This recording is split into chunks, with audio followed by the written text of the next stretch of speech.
I am pleased to introduce Molly Shannon, who will respond on behalf of the honorary degree recipients.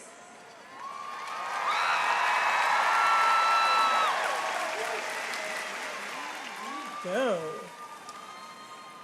President Mills, Provost Dopico, Board Chair Chesler, and the Board of Trustees, my fellow honorary degree recipients, distinguished guests, faculty, staff, proud parents, family, friends, and Yankee fans who mistakenly came here to see a game and do not know what the hell is going on. Please join me in congratulating the graduating class of 2025.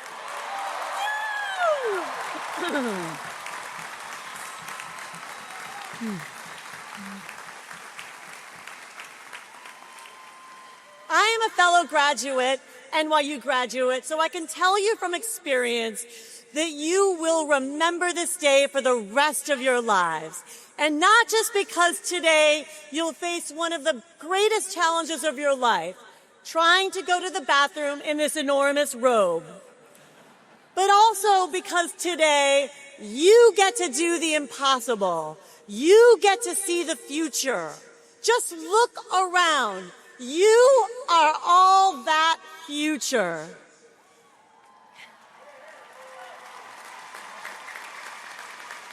Now, history shows us that sitting among you right now are some of tomorrow's greatest inventors, groundbreaking scientists, billionaire business leaders, world-famous artists, engineers, lawyers, doctors, designers, musicians, writers, actors, leaders in every possible field. Which leads to the obvious question, how in the hell did I get in here? Was Martin Scorsese booked? All I did was get famous for sniffing my armpits on Saturday Night Live.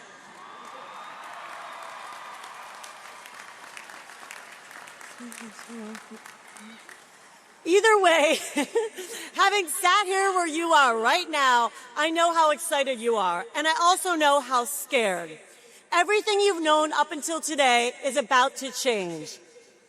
Yesterday, if you took time off and watched TikTok on your couch for a few hours, you were still this promising NYU student. But tomorrow, if you do that same exact thing, you're officially wasting your life. So, how can I help prepare you? What advice can I give you that I wish someone gave me? The first thing you need to know is, whatever road you choose to follow, you will hit bumps. It's unavoidable. These bumps are part of everyone's journey. And these bumps will make you doubt yourself or want to give up or make you feel stuck or like a failure or make you regret choosing to go down that road in the first place. The key is how you react. Possible reactions include ignoring it, crying, screaming, overeating, throwing up, misdirecting your anger at a loved one, posting something you immediately regret posting, seeing a therapist, seeing a bartender, or you might accept an offer to give a commencement speech to NYU graduates imparting sage wisdom, even though we all know that that genius Walter Massey, sitting right over there, is a lot smarter than I am and even helped people win the Nobel Prize. Right?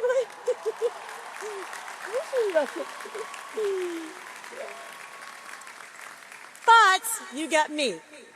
So, my advice is, whatever you do after you hit a bump, remember to keep moving. Whether it's forward on the same road, or you choose a new road, you need to pick yourself up, dust yourself off, and move ahead.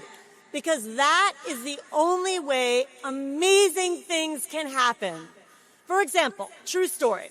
There was once a young artist who had an idea for a cartoon. So he had a meeting with a big movie executive who listened and told him, forget it.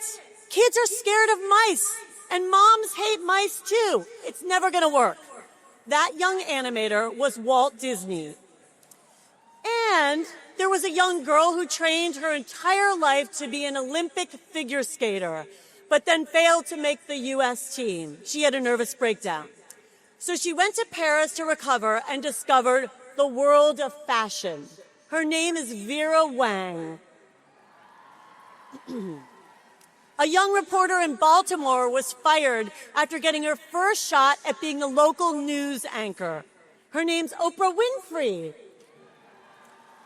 Stephen King's first book was rejected 30 times. Dr. Seuss rejected 27 times.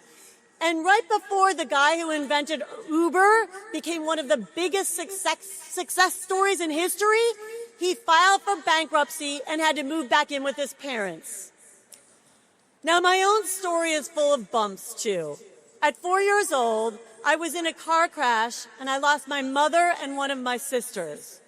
So my dad raised 2 little girls all by himself while trying to learn to walk again. He moved forward and made me feel so loved that I was able to move forward, too, all the way to NYU.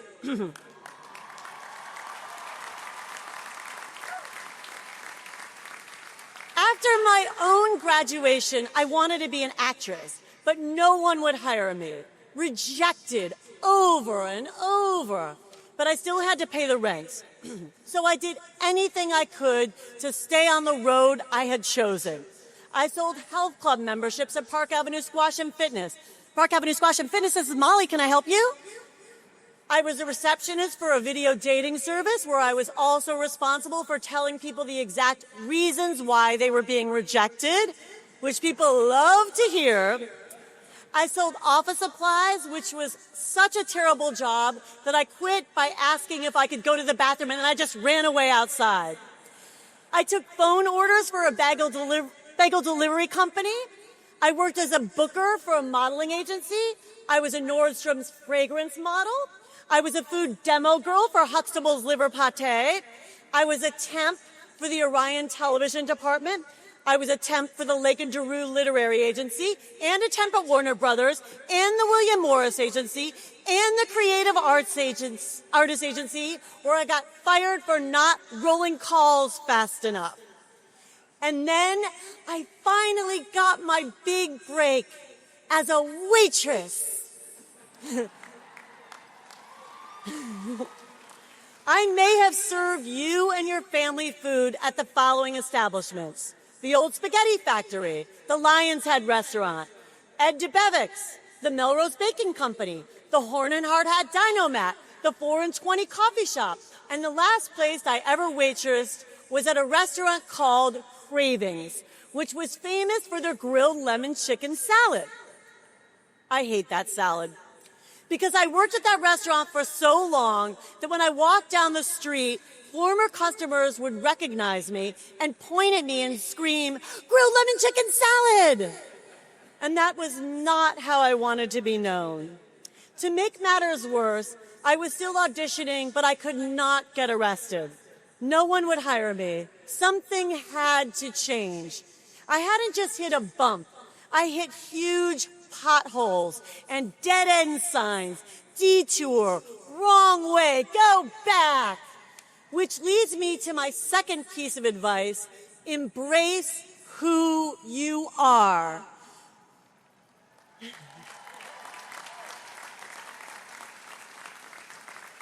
At this point in my story, like many of you, I put a lot of famous people on a pedestal. They had the careers I could only dream of. But eventually, I was forced to let them go.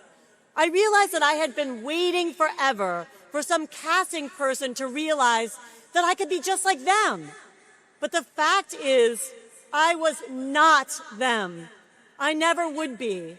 But I was me. And I thought, what if I just cast myself?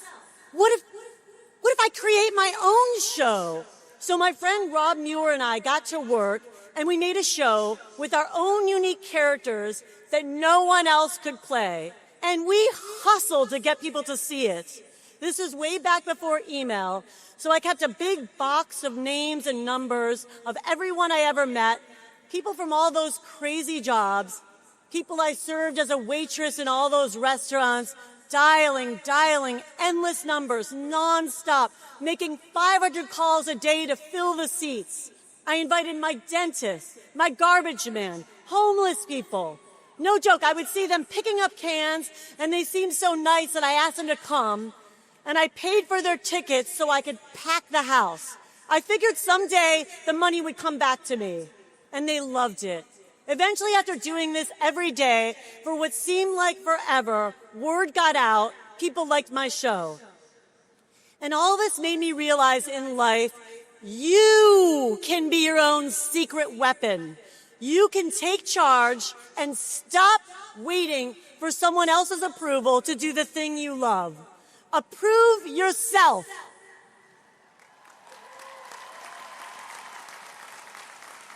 Empower yourself.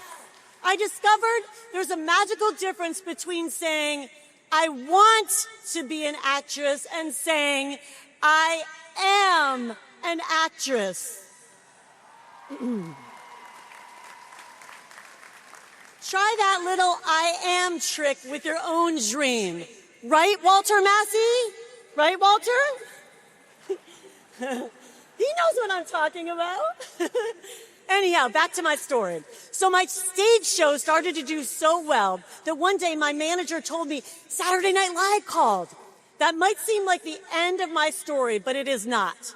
Saturday Night Live did not want to come to my show. They just wanted to see a 5-minute tape. So I used up all my waitressing money to make one, and I sent it in. And eventually I heard back. Saturday Night Live passed. Not interested, rejected. I was devastated. I cried and cried. This bump felt like a dream killer, which leads me to the next piece of advice I wish someone had told me. Sometimes there's a reason you're not getting what you want. Sometimes failure is exactly what you need to grow, although it certainly didn't feel like it that day. But I dusted myself off and decided the only thing I could do was make my show better. So if they ever came back, I'd be ready. So I went deeper. I took notes on what worked, what got laughs, what didn't, adjusting, revising, writing, honing, making every detail sharper, better. And while I did this, I was still auditioning on the side, but getting rejected there too. Yes, I finally embraced who I was, but so far no one else would. Things got so bad, I stopped doing my show, I stopped hustling, I let it all go. Maybe I didn't have what it takes. And of course, that's when the call came. Once again, Saturday Night Live was looking for women, and they asked me for a tape again. 5 years after I sent my first tape. But this time I was wiser and stronger. This time I was going to do things my way. I said, no, I'm not going to submit another tape. If they wanted to consider me, they would have to come see me perform live. And to my shock, they agreed. So I called up Rob and convinced him to do our show one last minute. We hadn't done it in so long. But all the endless work I had put into it for so many years prepared me for this moment. I was ready. And so they came to the show, and it turned out to be one of the best shows we ever did. And afterwards, Marcy Klein, the head of talent for SNL, told me, Molly, we want you to come to New York to audition for Saturday Night Live. And they flew me to New York. And eventually I was told Lorne Michaels, the creator of Saturday Night Live, wanted to meet me. So I walked into his office, and he took one look at me and pointed right at me and said, grilled lemon chicken salad. No, just kidding. No. He told me that I got the job, which leads me to my next piece of advice. Treasure your community. Yes, I worked hard, but I could not have gotten there without friends. Your friends and colleagues will be the ones who make all the difference. Someone sitting here right now in this community will probably be the one who tells someone that they should hire you or partner up with you or give you a boost at some pivotal moment that you'll never forget. Someone right here will push open that door to success, and I'll prove it. When I was at NYU, I took acting classes and became friends with my classmates. We all auditioned for the same campus shows. One was called The Follies, and I got cast in it. And another student in that show thought I was funny. And after I graduated and was doing all that struggling, I ran into him. And he told me that he got cast on Saturday Night Live. And he said, "Hey, kid, hang in there. You're going to be next. I'm going to help you get on the show, I promise." And he did. His name is Adam Sandler. Yep. So treasure your friends. My last piece of advice is this. We all have dreams. We all have some idea of a better place we wish we could be. And we think, one day, if I struggle enough and finally get there, then I'll be happy. And you will be. The end. No, just kidding. The thing I've discovered is that most people I know who did get to that special place almost immediately start focusing on the next place they want to be, the next goal, and they start struggling all over again. So I'd like to suggest that struggle itself can be meaningful. So few people have the privilege to pursue a dream. Most are just trying to pay the rent. So if you're able to simply try to make a dream real, not only are you lucky, you're already a success. Not that you shouldn't give it everything you've got. I'm just suggesting that you allow yourself some happiness along the way, not just when you reach your goal. Enjoy the experience of creating yourself. Speaking of that, let's enjoy the fact that we are in Yankee Stadium, home of so many champions. Baseball sums up everything I said. We all want to hit a home run, but life's full of singles, doubles, foul balls, strikeouts, and we all occasionally drop the ball. But not today. Nope. Today, your dream comes true. Today, you graduate. Each of you hit a Grand Slam home run in Yankee Stadium, baby.